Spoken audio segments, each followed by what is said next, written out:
umzila kawulandelela sibambelela ikhona lenyoka ehlazana eyabonakala esizini emva siphala sikagogo bangayibulali bodwa bayithela ngamabele bethi bakhulu idlozi ikhulile namhlanje siyindlodla imamba yentaba bayibiza ngeginyambila khona kubo phansi khona legwande ematshentsheni la ngibuya khona njengesidwedwe sentombi intombi engasiphethe kahle intombi exogelwe isimilo bayiphika bonke mini ligwaza umhlaba kodwa uma litshona ngitsho losobhuku uyayinyonyobela kunjalo-ke ngengcitshi yasemancubeni bayiphika bonke emphakathini kodwa uma sebexakekile bayanyonyoba bethi kasolo salibonani sizwe sikaMthwakazi ngiyabingelela sizwe sikaMthwakazi ngithanda ukuzehlisa ngimele abaphathi bonke bentaba zinduna ngaphansi kwenduna umdladla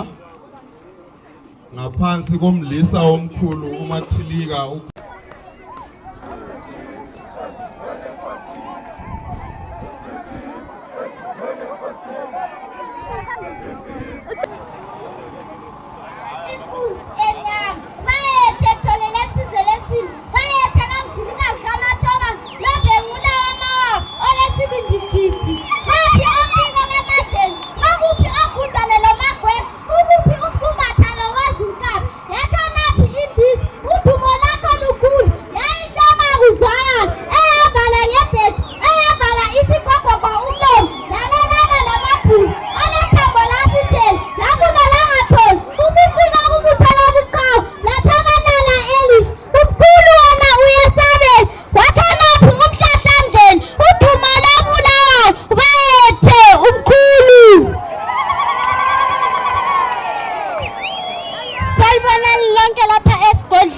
mina ngiyiqueen uLozikeyi Dlodlo ngizaliyamukela ngeNational Anthem kaMthwakazi ngiyabonga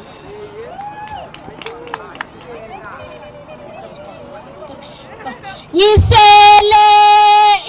milama eminengi engibonga ngayo amaqhawe ngakusifela etatate bezama ukubulula ngayo bantwana bonhlabathi lele isifela bephethele mkhonto zakaliswa kwabaqinisela siyabulela uwe mama siyabulela uwe tata wami namhlanje ngivulele inkululeko ngingumaqhuzu empilweni yami namhlanje ihlazo lonke liphelile lana sesonwabile ingakho sithi balane bethu Mthwakazi ose uyakuphila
security athi sevuthiwe aphika athi azange yona aphuma kuleli bhodo elimnyama. Sizayibamba khonapho.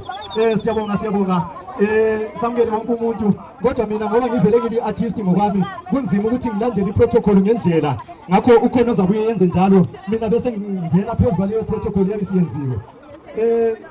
Okwakhathesi njengoba ubaba ubesethilo ukuthi ucela othengisa inkomo nxa ekhona evele eze ngapha ngokuphangisa nxa ekhona othengisa inkomo kumbe okwazi umuntu othengisa inkomo esondele namhlanje sizojabulela lokukhumbula ibutho likamzilikazi elatshabalala indawo waliwa lapho kwachitheka igazi kodwa namhlanje siyabonga ke msebenza lali indoda njengoba ishilo ke